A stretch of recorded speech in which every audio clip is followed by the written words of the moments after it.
107.5 WBLS, your number one source for R&B. It's Lamonda on WBLS, live from the SVA Theater for the Season 3 premiere of Power. It is finally back. Big, huge surprises for Season 3. We're going to talk to all the stars, all the celebrities of the show, because guess what? They're walking the black carpet, and you are going to walk with them. So hang out with your girl Lamonda in WBLS as we are all the way live from the SVA Theater in the heart of New York City for the Season 3 premiere of Power.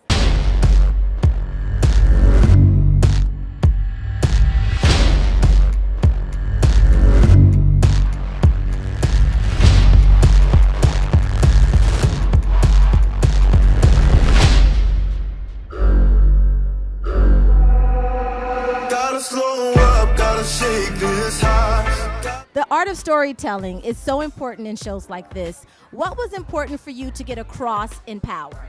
It's really about power. The show is not called Ghost. The show is called Power. It's really about shifting power and dynamics within the characters. So every scene that we do is about a power dynamic shift. Every episode that we do is about power.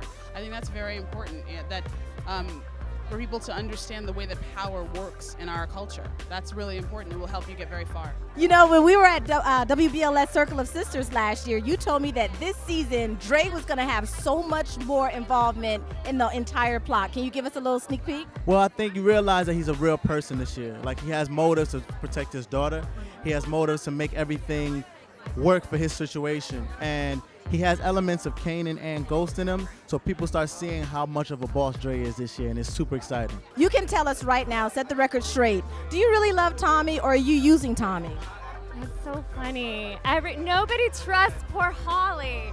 You know, look, Holly is first and foremost, of course, out for herself, because that is the hand that she has been dealt, and that is how she has learned to survive in this world. But she can't help herself. I think she has been thrown into something deep with this guy, and she doesn't know how to handle it, and she doesn't maybe always handle it great. She I don't think has ever had feelings like these, but it is real. It is so real and so deep, this love. Look, when it comes to a bromance, there's certain rules that just things that don't happen, right? Right, you never send away a guy's only love interest he's ever had in his life. You don't lie to him about killing a girl in Miami, and you don't lie to him about killing the guy setting the guy up who brought you up, who you were supposed to be both loyal to for 10 years. So now Ghost must die, that's what you're telling us? Now Ghost must die. This season for you, how did you have to prepare differently other than season 2 and season 1? Anything differently for you? I have to say that I've been so blessed to have Omari Hardwick to act next to, and the wonderful Courtney A. Kemp, who writes the show, our show's creator, who's just a brilliant storyteller. So all I have to do is have the lines memorized, be the character, and then react.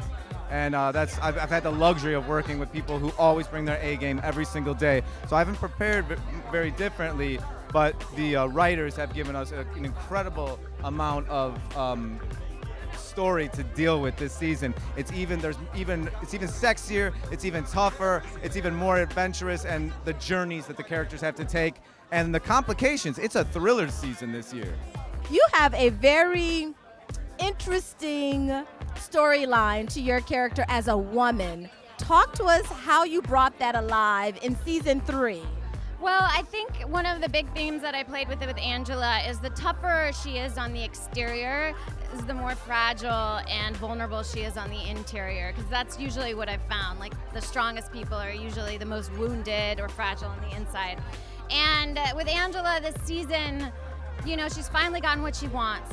Jamie's living with her, and she's having to deal with that voice of intuition that's being like, uh-oh, maybe everything's not right, danger, danger, and she's like trying to shove it back down, because she's like, no, I got what I want, shh, shh. But, you know, she's also someone who can't keep her eyes shut to certain things. Now, in the trailer for season 3, we see a scene between Angela and Tasha, Ghost's wife, where she pretty much says, all right, you got what you want, be careful, sister. Can you talk to us about that? Well, you know, Tasha has no more illusions about who Ghost is. Angela's yet to find that out. Now, you just cannot shake Ghost. What is it about us as women where we just can't shake a man, even though he may not be absolutely wonderful for us? You know, I think the hard thing is that she's in love with this idea that she had with him as a boy. And that seed is still present. And so it's that thing over like that piece of her that doesn't give up at anything. Not her job, not her own sort of ambition. She doesn't want to give up in her relationship because that seed is still there and alive. If she feels like it gets snuffed out, well, maybe that's another story. Hey, what's up, WBLS? It's your boy 50 Cent. We here, baby. You know it's going down on the red carpet. Had a little problem with my eyeline. It's real B.I.G. type stuff going on out here. All right, what are you wearing? A really nice suit. These people don't pay me to sell their clothes. Okay, good. What about that Oro gold Bentley you rolled up in? Little something. You know, like I'm just riding. I'm enjoying myself, man. I'm out here having a good time. I mean, the show's success. I feel like it's my career starting all over again in different. The way my music career started, my television career starting the same way. Like my first album is the largest debut in hip hop album. It goes off with a bang. My first television show is the highest rated show, original series on the network it's on, and I have other television shows picked up that they haven't announced yet, but they paid me, so I'm smiling. Yeah, I think I know about one. Comedy, but I'm not going to say anything more. The A&E. Oh, wait. A&E Network. Variety television show coming soon. I'm working now.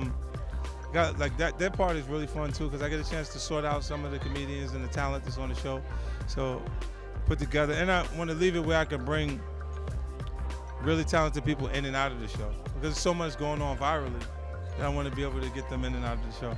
All right, 2 quick questions. Did you know that Power would be as big as it was when this came forth from you? It's not even finished. It's not finished growing yet. So, you know, they'll see. We did 6.9 million in viewership last season. I think we're going to do about 8 the first episode. And it'll continue to grow. Like me moving it from Saturday to Sunday, it's going to be a huge reason for people to watch it separately, because the thing that was happening was they were creating power parties where multiple people would come and watch it on one television. And because tomorrow's a work night, tomorrow's work, going back to work, they're going to start to watch it at home and talk to each other about it. Does Kanan die? Not now. July 17th. Take some time. Oh my gosh. You better be watching July 17th. That's a wrap for the Black Carpet Season 3 of Power. Incredible. Did you enjoy that? It's going to be even better when the episode premieres. July 17th, Power, WBLS on the Black Carpet, Lamonda wrapping it down. We'll see you later. It's 107.5 WBLS.